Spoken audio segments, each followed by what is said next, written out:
how to use a finger. Hi, Bob and Debbie. Hi. Edward. Hi, hi. Hi. Yep, I'm here too.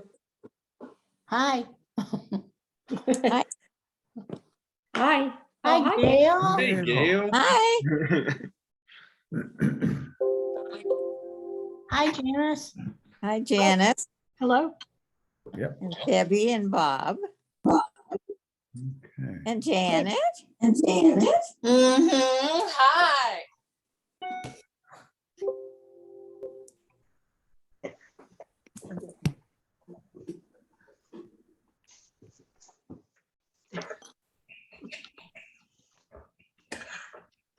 Got a pretty good turnout here tonight. Everyone doing okay? Yep, yep, yep. We're Good. good. Good, beautiful day. Hi, Hi, Phil. Hi, Phil. Hi, Phil. Hey there. You have your Christmas tree up. Me? No, that's just a philodendron in the background. Oh, okay. Looks like a tree. But it's green. It is green. Oh, boy. I just pushed gallery and I can see lots of lovely, wonderful people. Well, including yourself. We'll get started here in just a minute. I wanted to see if any last minute folks come on. Okay.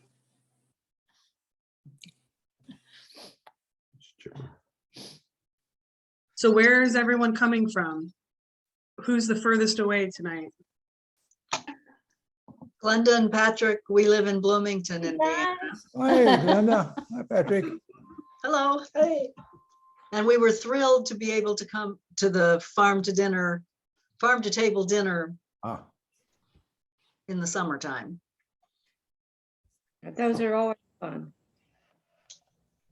Speaking of distances, is Carol and John there or Yeah. maybe way out east? Don't, Yeah, I was gonna say, here we are in there you Massachusetts. are. Oh, wow. You You are win. far away. Good to see you guys.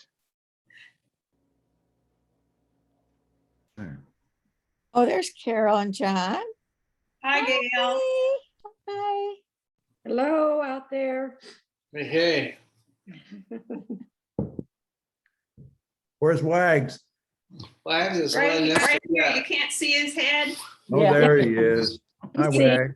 Yeah, he's right here. Good. I just woke him up. Can he vote? And if Yeah. Okay. Why not? We have some new people too. Some of our newer members are on, so welcome. Thank you.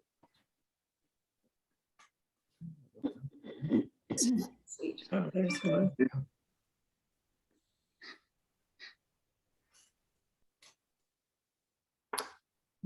While we're still waiting, Carol, are you being taken good care of out there? Good folks looking out for you? Oh, yeah, definitely. All right. And you're close to one of your sons? Two of them, actually. Ryan's here in Boston, but Evan's just an hour and a half away in Connecticut. So Wow. close to both of them. One so important time to have family close by. Yes, for sure.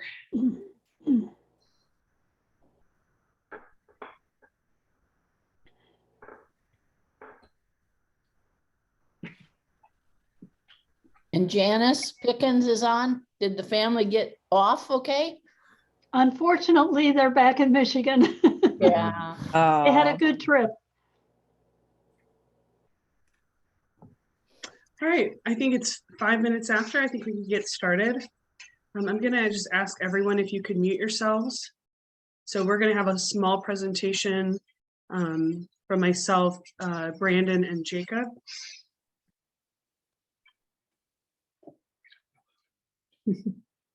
And I'll just go ahead and mute everybody.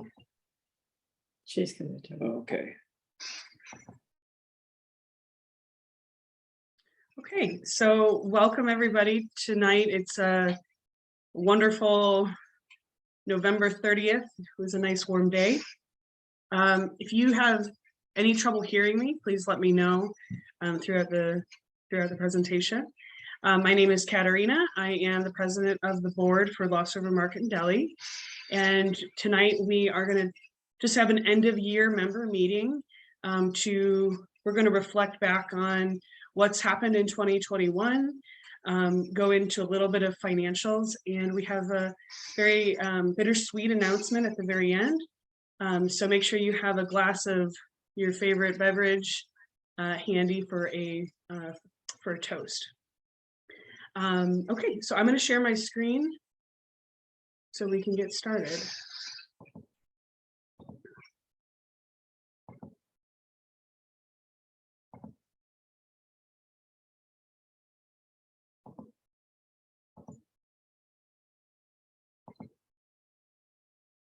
Okay, this is just our introduction slide.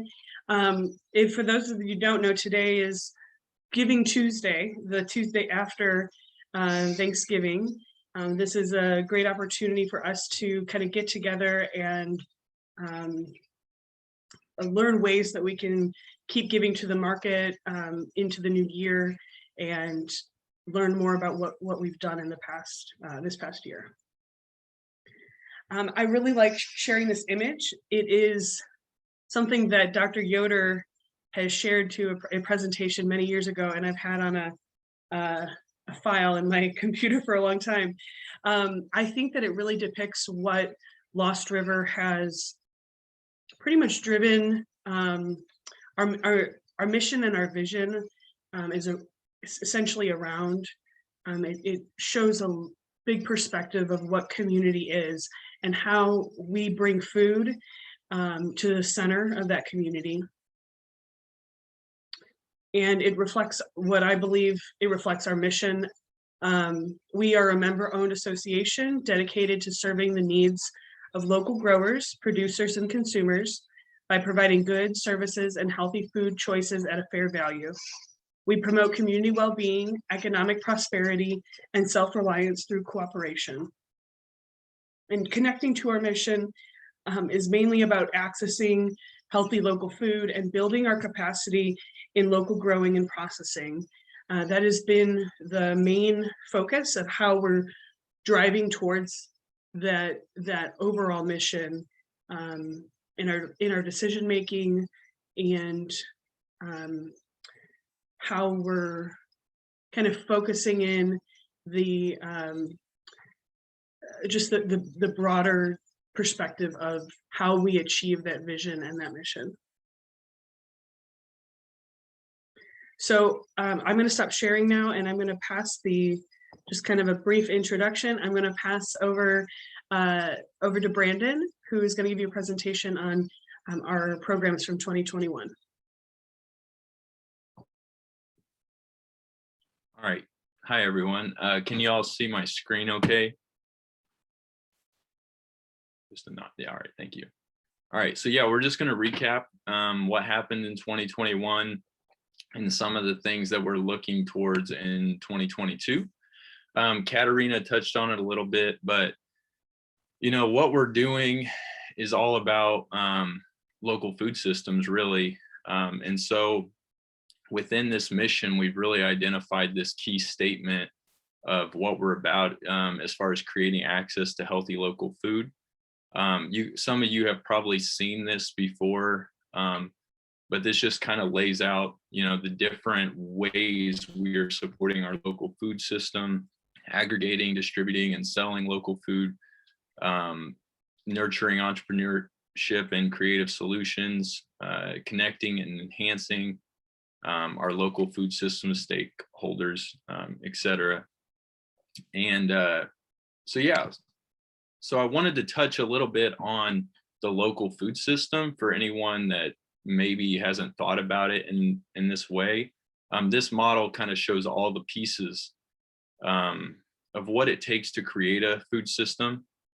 And I really like that they added resource and waste recovery on here because of our recycle center here in Orange County. It just kind of completes that loop in a lot of ways.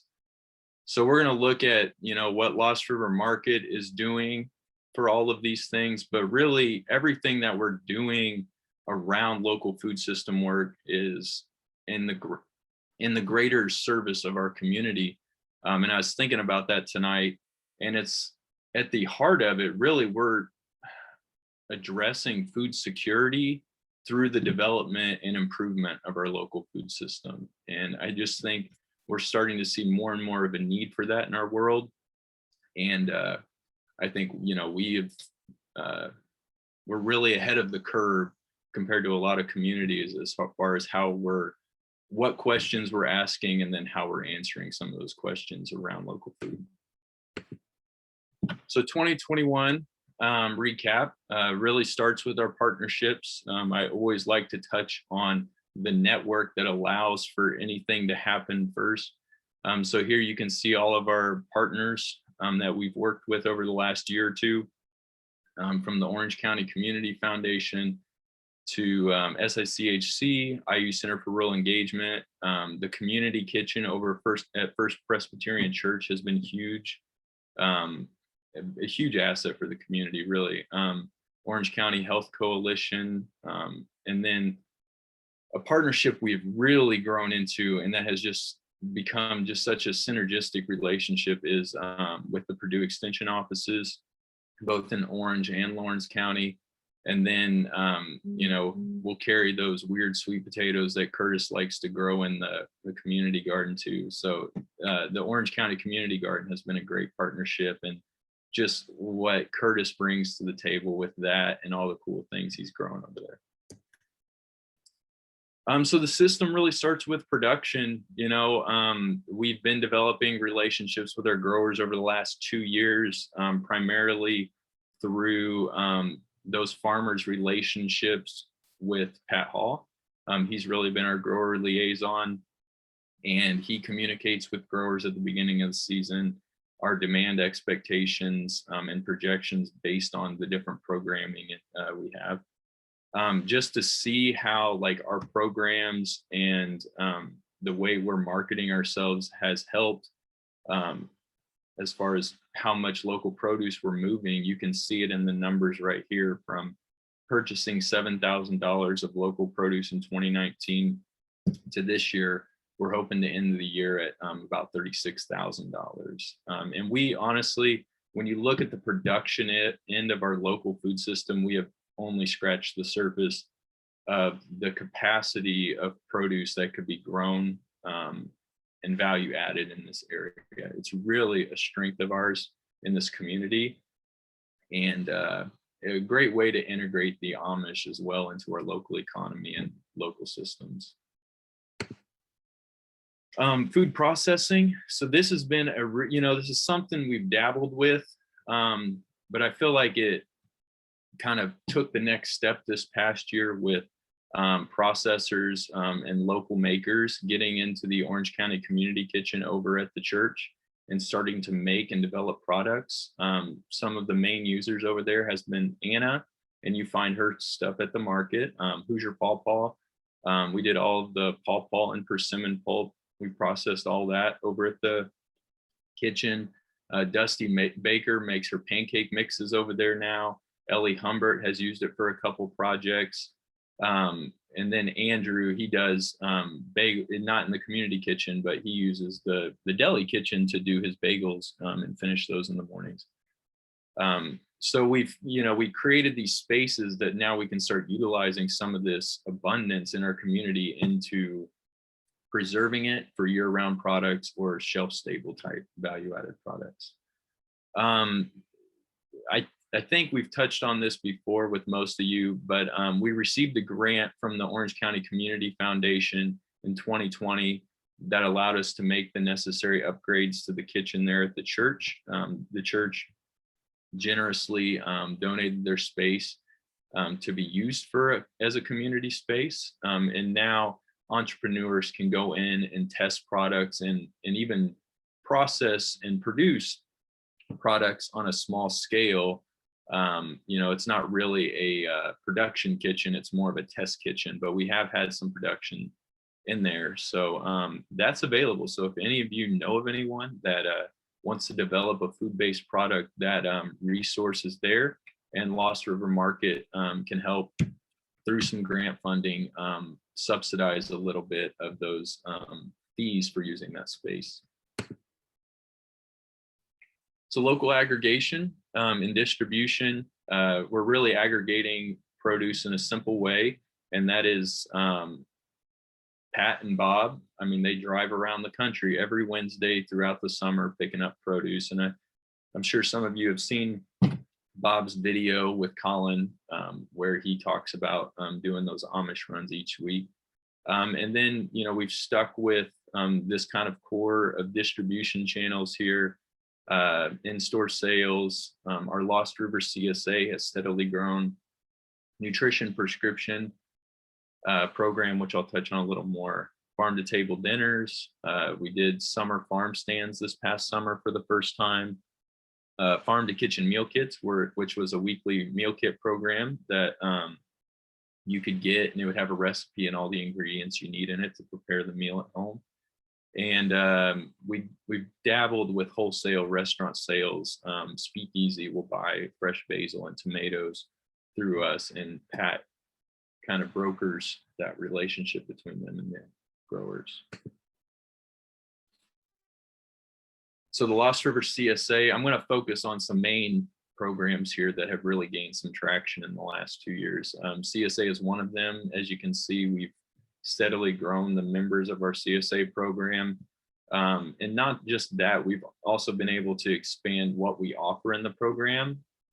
It started out as just produce, and then we offered the specialty box, but now we do local egg and local bread add-ons for CSA members. And Andrew Gerber is the bread maker for that, so that was fabulous every week. And so what this does is just kind of, it creates guaranteed sales for these local makers and farmers, and just creates another distribution channel for them.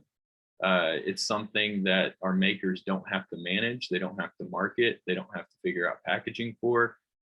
It's just we show up to the farm, get the produce, and bring it back. So it's really easy and makes farming just a lot easier for those growers and makers. With our nutrition prescription program this past year, we served a total of 45 participants between 5 different classes. Most of these were 6-week classes. The family table for the holidays was a 3-week course. Follow My Heart Nutrition Education was a 4-week course. The 4 that I put in red here were all courses that we partnered with Purdue Extension on. So I talked a little bit about that relationship, and what we have said is we do meal kits and food really well. They do education really well. Let's bring them together and create something better than any one of us could do on our own. And that's what we've done. And we have actually steadily seen improved attendance with these programs. Our last 2 of the year, we had 12 participants in each one, which was really good. You know, there's times, you know, the extension office will put on programs and they just get, you know, 1, 2, 3 participants. So they're really happy with that turnout. We're really happy because it's a good scale for us to provide meal kits for. And so, yeah, you can see we were able to distribute out 216 meal kits through those programs. And that is, again, ingredients with a corresponding recipe. And we did everything from a persimmon pudding recipe to, like, you know, chicken and roasted vegetables. So we, depending on the program, we tried to like have themes and think about who would be using that meal and what they need to be learning.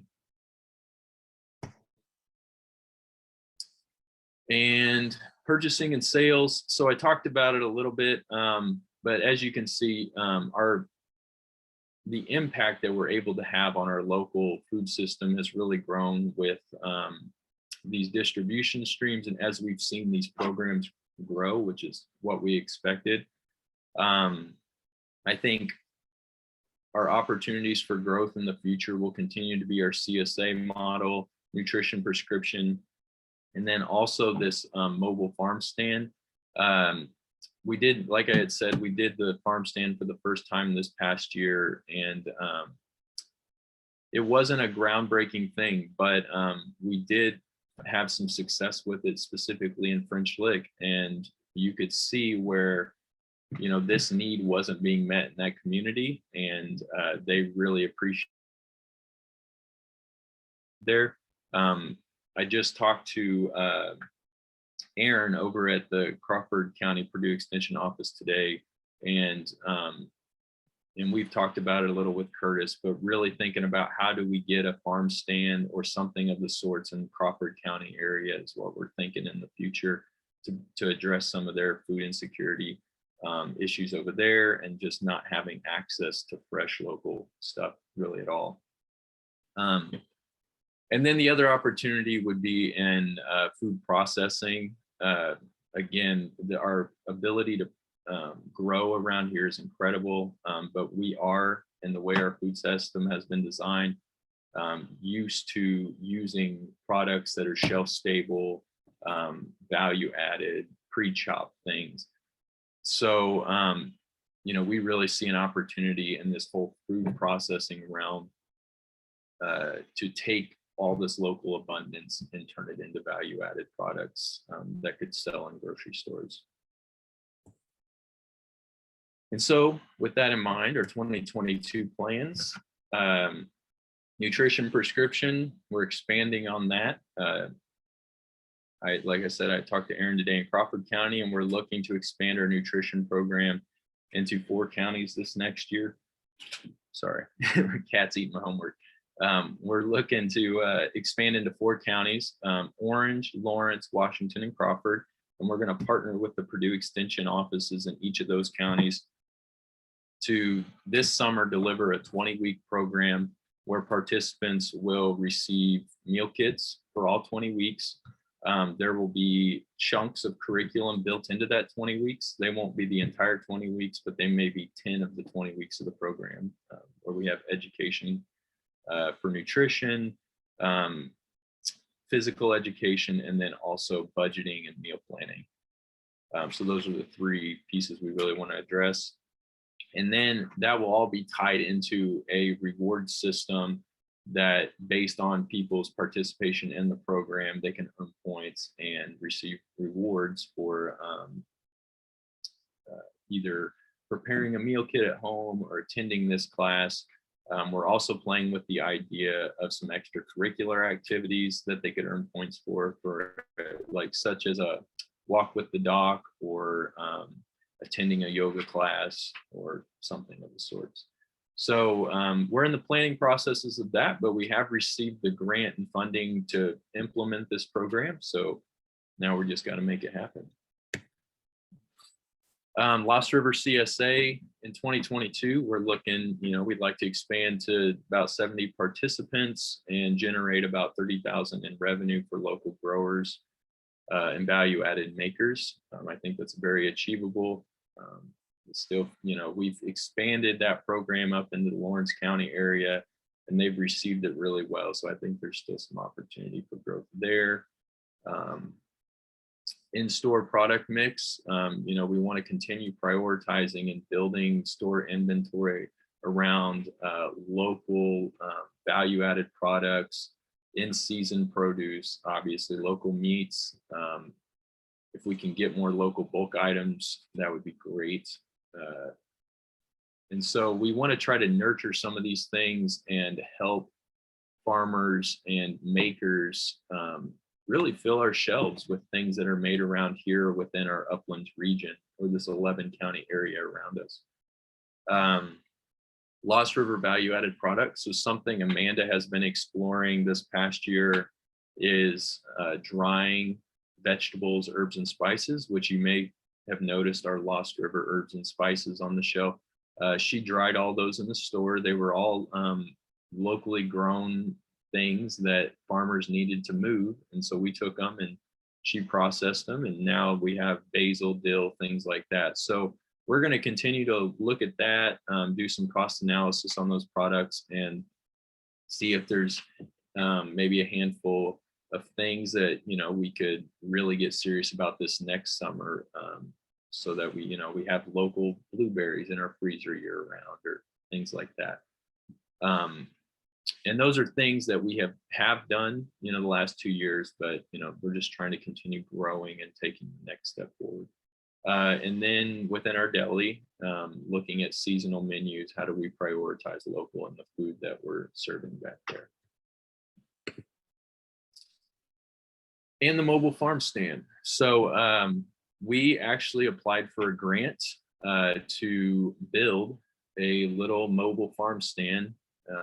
And we would love to have something like what you see in this picture.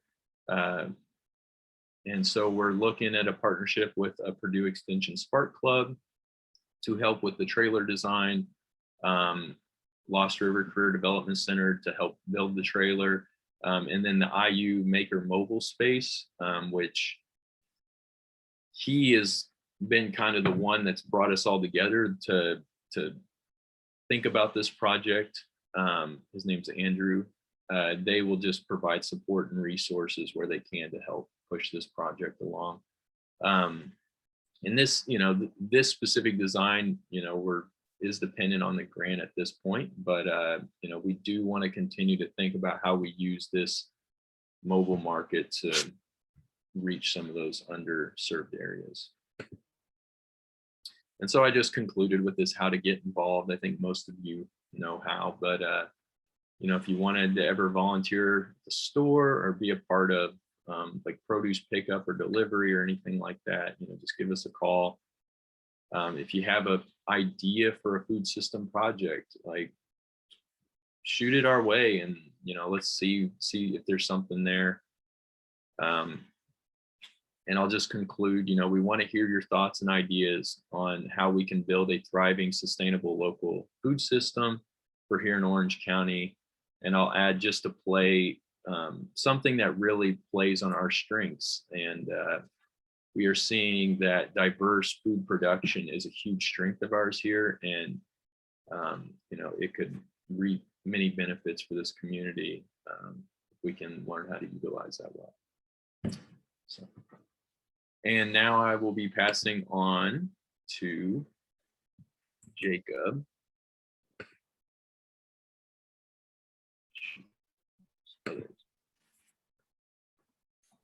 Thanks, Brandon.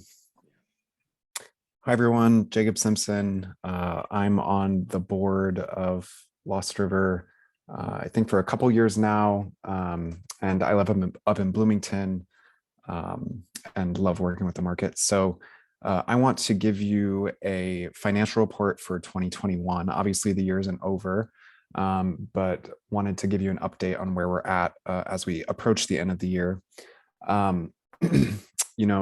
We met back in March and we were celebrating one of the milestones we had in 2020. We ended the year in the black with a positive net income. And want to talk about how we're following up on that good news going into this year. So looking at our current sales up until this point compared to 2020, which was a great year, you're going to see some down arrows, but for these first two, I think it's actually good news because our overall revenue is only down less than 1% compared to last year up until this point in the year. And considering that 2020 was one of our best years, I think that's a positive sign that we've been able to maintain our revenue at that level. And then just recently, if we look at our Thanksgiving week, we were only down $300 compared to last year's Thanksgiving week, which was a record high in terms of Lost River's history. As Brandon has kind of touched on, we've seen growth in other departments since the deli was able to open up this year. Although we were still in the pandemic, the deli has rebounded. It's up 13.9%. And then with all the growth in the produce distribution, aggregation, processing, we've seen gains there. And then Brandon mentioned also how we've been able to add things like bread into these CSAs. So we've been able to sell more bread as well, providing more products to customers, but also helping our local vendors. although we've seen, growth in these different departments or maintenance in these areas, there's still things that or challenges that we face. And next, I kind of want to talk about our approach to handling the finances moving forward. So at the last member meeting, we laid out 5 priorities for the finances going into the next year. And I want to give you an update on those 5 priorities. So first was pursuing grants and alternative monies, and I'll get into that in a moment. The next 2 were finding new revenue streams and working with partners in the community. Brandon's presentation really heavily touched on those 2, so I'm not going to delve into them. But I've been really happy with how Lost River has come up with new programs that are bringing in new dollars, and then working with partners to make everyone's lives easier and have a community impact. And then lastly, what I'll touch on is how we're handling short and long-term debts. And then a very high priority right now is generating cash flow. So a reason we were so successful last year, ending with a positive net income, was because we received some grants, both from the Community Foundation, the IU Center for Rural Engagement, really positioning us to start some of these new programs. And we've also been supported by members of the market and just community members in general with volunteering, donations, and other things. But we've still done work in this area. And Brandon highlighted that the market received a grant from the Indiana Department of Health with Indiana University to expand the nutrition prescription programs outside of Orange County and within Orange County. And we were really excited about that. And then with these new programs that we have and the focus on the food system, Lost River is positioned to apply for other grants that regularly come up. So this fall, we applied for a grant from the Indiana State Department of Agriculture. We haven't heard back yet, but I think what's important to note is that now that we have some really great things going on here, I think we can see these opportunities come up and throw our hat or throw our name in the hat, so to speak, when we can. And then lastly, we are excited to launch our Lost River Local Member Loan Campaign right now with a goal of raising $100,000 by January 31st of this coming year. And I'll get into a little bit more of that later. But we've really focused a lot here. And as some of these grants come through, as we apply for more grants, we hope that we'll really see some sustainability coming at the market. In terms of short and long-term debts, we've really prioritized paying down current member loans. And we've also been very grateful that some members have forgiven their member loans. These are really essential to our success and relate directly to our new member loan campaign that we just launched. At our last member meeting, we touched on accounts payable. So this is what we owe to vendors and other kinds of operational expenses. And currently we are higher than 2020 in terms of our accounts payable, but we have still made great progress compared to 2019 and 2018. And as we generate cash flow, this is something that we will continue to pay down. And similarly, looking at some of those longer term loans, it's really a matter of cash flow allowing us to get those things paid down as the money comes in. So touching on cash flow, I think what we've been seeing is kind of a seasonal difference in terms of when money comes in. So this year in particular, we had very promising cash flow in late spring and summer. And so this was around the time where we have people prepaying for things like CSA, the local produce is coming into season. And we have a big influx of cash that allows us to, stay on top of paying vendors, getting ahead on, other kinds of expenses. Plus we had grants, donations, and member loans coming in last year and into this early spring that allowed us to stay ahead on things.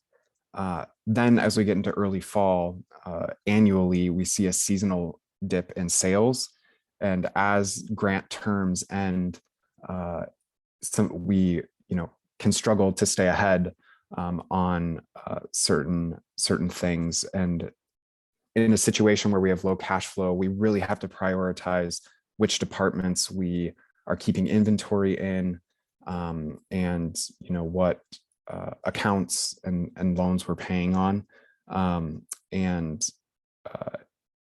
Thankfully, we saw in Thanksgiving week, we have influxes of money coming in, and with some of these grants that we are targeting for the longer term, we hope to see this cash flow challenge kind of even out over the years. But still this year, we experienced this dip that, maybe you noticed inventory on shelves being different this season than other parts of the year. So cash flow is a high priority for us.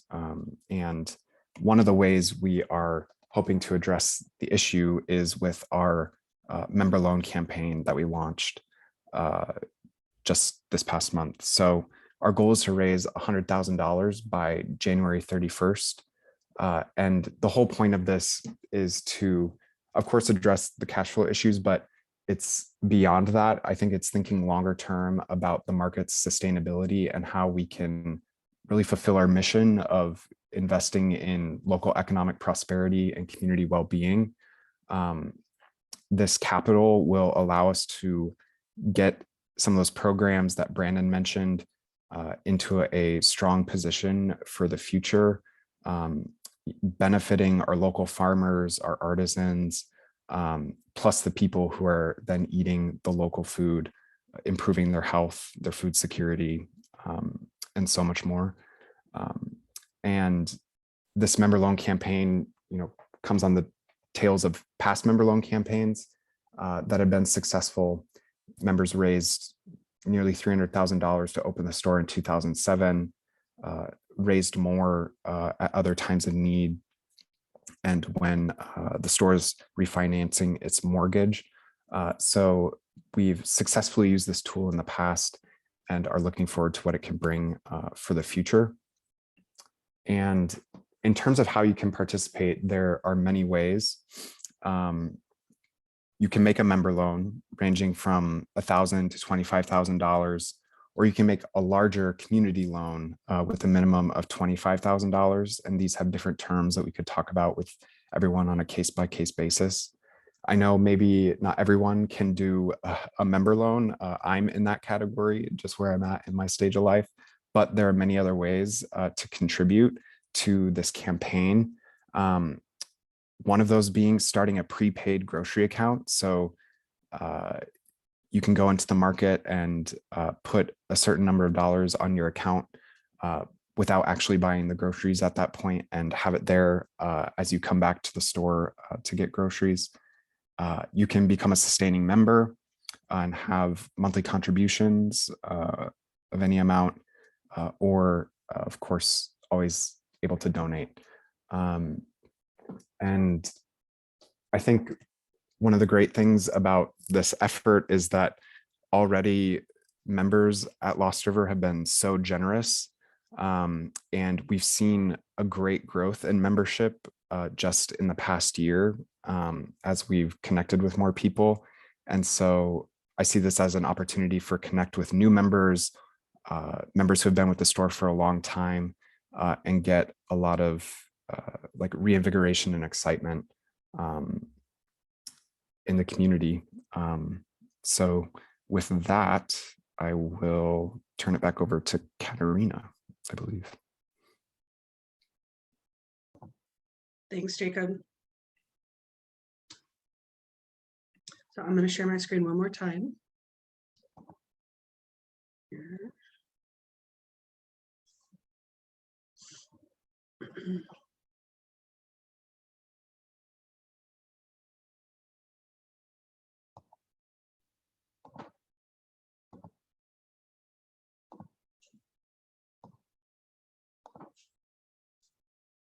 So this is just a reiteration on the contributing to the Lost River member loan campaign and how you can get in contact with us for if you're interested in participating. You can contact Debbie, myself, or Brandon, and you can of course contact us with any questions that you have.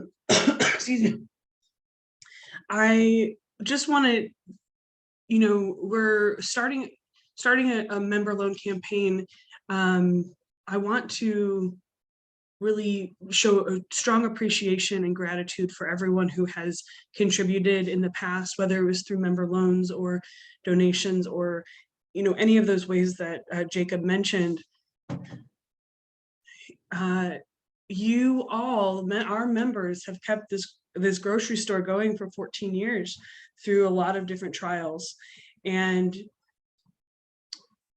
I think as a cooperative, we know that there's less of that happening in the co-op world, where the community is really speaking up and saying, we want you to be here. We want you to stay here for the long term. So we're going to invest.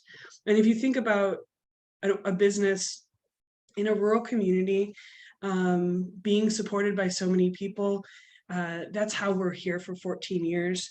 But it's how we'll also continue to be here for another 14 years, you know, and beyond. And with the ideas of going towards this vision and mission that focuses on economic prosperity for the whole community, but also for us and the grocery store, and seeing food being processed here, reviving an agricultural economy that you know, through our national and global trends has been so focused in mass production in certain areas. We know that really the future is local food. That's how we can be resilient in changing times, changing climates, and changing attitudes and political views. We know that if we have food here, we can survive. And water, of course, which we have plenty of.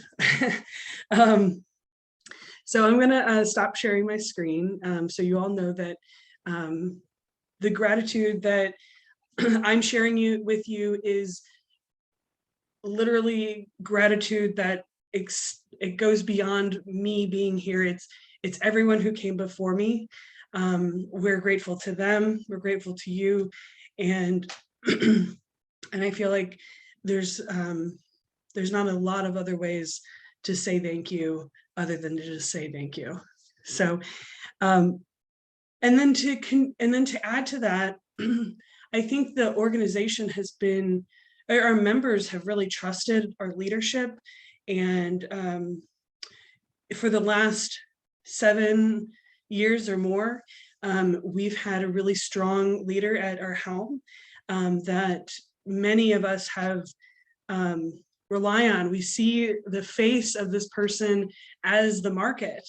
And just recently, Debbie has offered her retirement to the board of directors, and we have accepted it.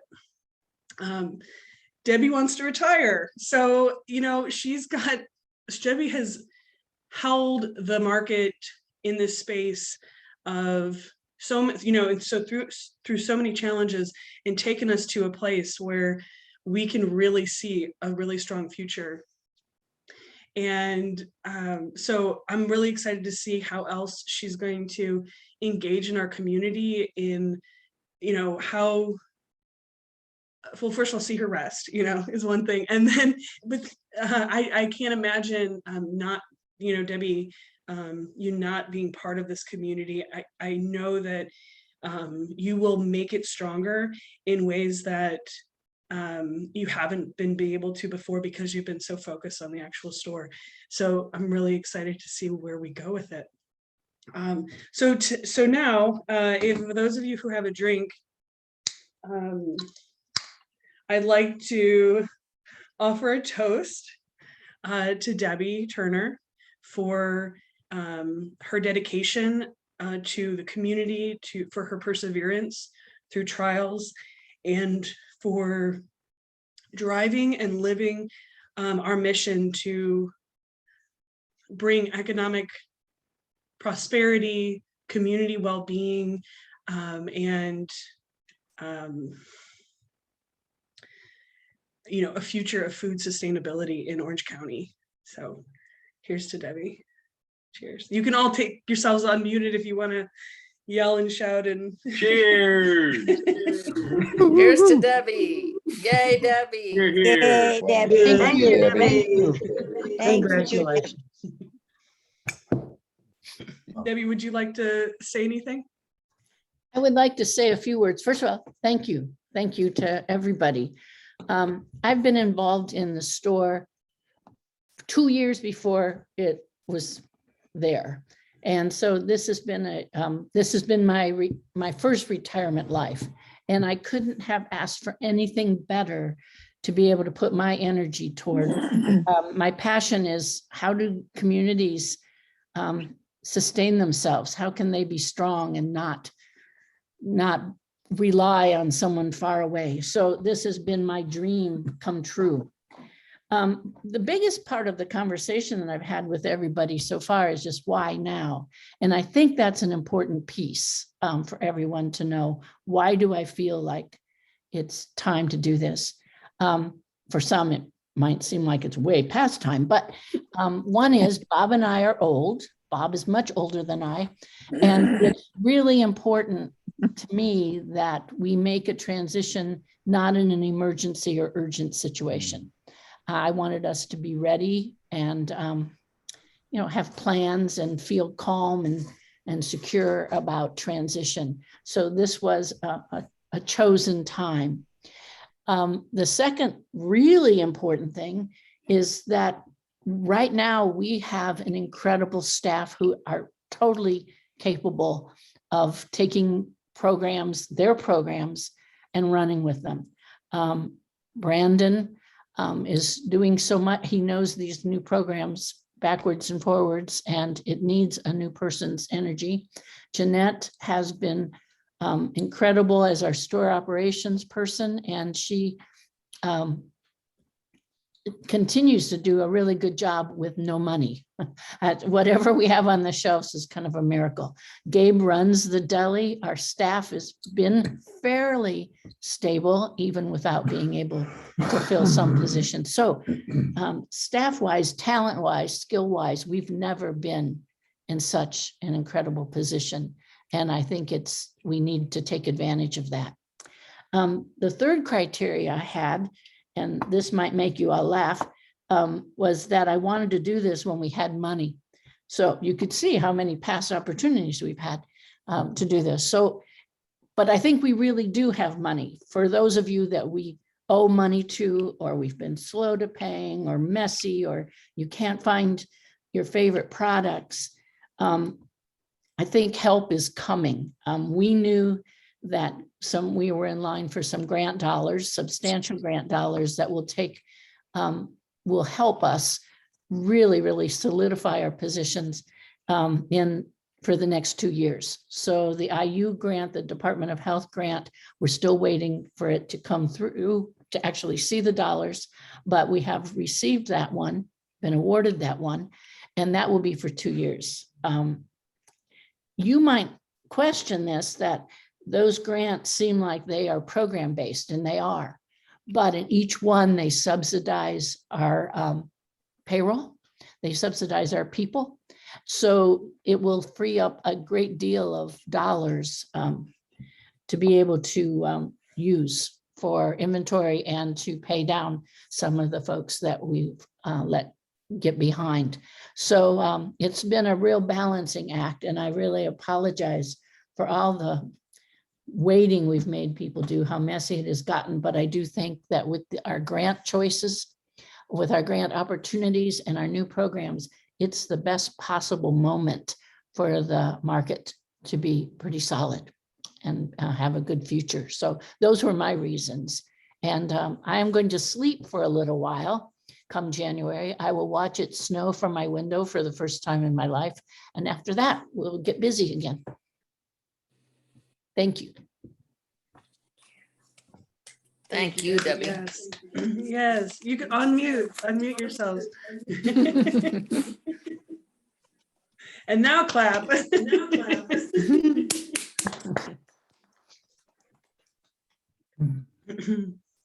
Debbie, what you've done as much as anything is hold us together. You've been that place. What was the Cheers show? And I never watched it enough to know the personalities, but I know the whole point of that show was community. And you embodied several of the actors in that show as little as I know it, and recognizing and telling our common stories, holding them together. It's been beautiful. Thank you, Phil. We are Cheers, but with warm beer. Warren. Sometimes.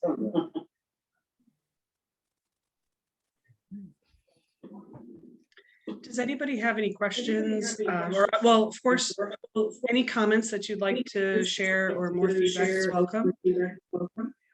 But if you have any questions about the presentation, please feel free to ask as well.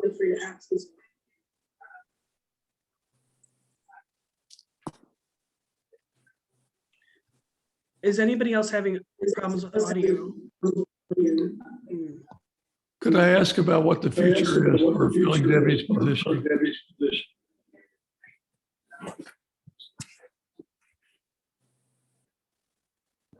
Yes, just one second, Ed.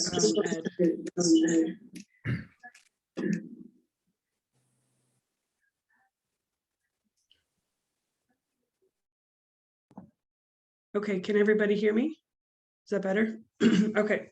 Ed, you asked the question of what's the future of Debbie's position.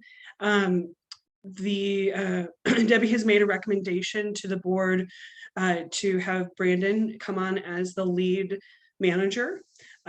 We will maintain a management team. So Brandon and Jeanette and Gabe will still be our primary management team members. And Brandon would be representing the market to the board.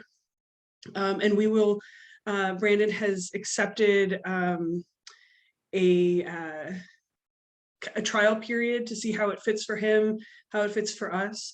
And we're going to go forward into the next 6 months, really hoping, supporting him and hoping that things all go smoothly, and we'll have a really strong leader taking us into the future. Yes, thank you for that. Yeah.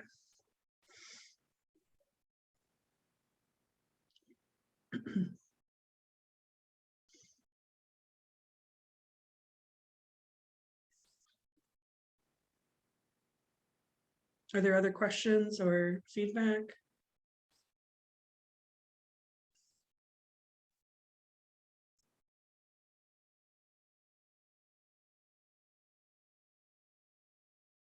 Okay. Okay. Yeah, go ahead. Can I make one more comment? Besides the incredible skills with our staff, I am really impressed with you guys. That was really a wonder. It was like the first time I've ever got to watch TV where without having to do a portion of the presentation. And man, I was really proud of you guys. So there's all that talent too. Thank you. I think we have a really strong board, and we have really strong leaders in the market right now, and have for a while. So I'm so excited to you know, to take this leap with the board, with the market, and with Brandon, and see where things can go. I mean, this is kind of a, I feel like I have this incredible opportunity. I'm blessed with this opportunity to really give to this community and make an impact in this community in a way that, I mean, so many people rely on the market for so many different reasons. And it is a really exciting time to see where we go. Brandon, is there anything that you want to speak on?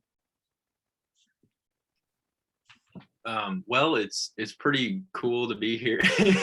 I just remember when I was working, because I started out in the deli there at the market, and it was after Whitney had left, and I don't know if it was Bob or Debbie or a mixture of both, but you guys pulled me out of there to start doing some marketing stuff, and it just felt like ever since then, like with Debbie, I've been under your wing and sitting there like at your right hand. I mean, at that table and stuff. And I try not to be too sentimental, but I mean, just the role you've played in my life, like you've really helped me grow as a person, and just been like a role model for me. I mean, somebody I've been able to learn from, and I mean, not just food system stuff, but life stuff and laugh with. Like, it's gonna be weird without you there. Like really weird, because I mean, yeah, you're just always there. You're such a rock. You're such a I mean, you really are. Like, you're confident. I don't even know, I won't get into it too much, but yeah, you just bring such a level of security. It's like, I mean, as long as Debbie's around, the market's going to be here. Like, it just doesn't, you don't even doubt that. And so, you know, it's a little scary going into the future, but, you know, I believe in the foundation you and everybody here has built. And I'm also very excited to just see where things go, and where, you know, where this all goes into the future. So thank you for seeing me and seeing, you know, what I'm capable of, and just allowing me to express myself creatively like no other business would allow me to do, or boss would have allowed me to do. So Thank you. Thank you.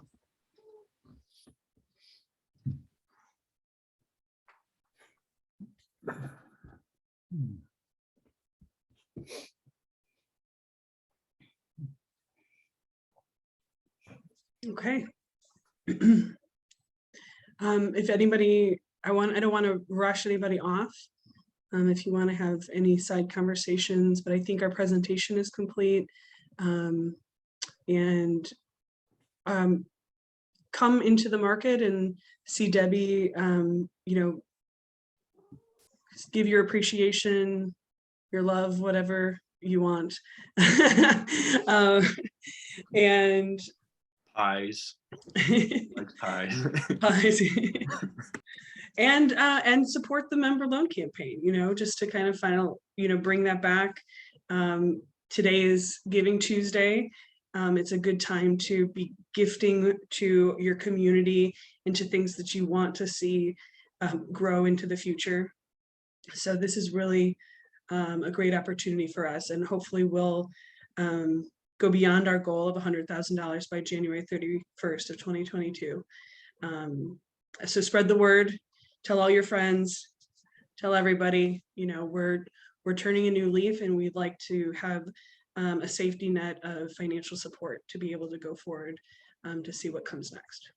Katerina, one further thing. Debbie and I are members 16. And there's some others on here who are, you know, few lower numbers than that. I am looking at the participants here, and there are lots of names I don't even know. And that to me is a wonderful statement about engagement with the co-op. These are folks who have joined it, have trusted, have put their money into it, keep buying, and they had enough interest in what's going on to log in tonight. And I think my not knowing your name is my fault, but your being there, I am incredibly grateful for your participation as new members. Thank you. I'm done. Well said, Bob. Thank you. Yes. And I agree with Debbie on how well the presentations were by the three of you. But and especially just want to say thank you, Katerina, as chair. No easy task, but takes a lot of commitment, perseverance, and love, whatever else. So thank you, Katerina. Thanks, Phil.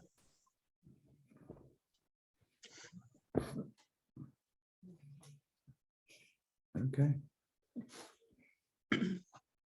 All right. Well, take your time and say goodbye, and we will see you guys in the market, and hopefully we'll have some good Christmas cheer coming to us this year.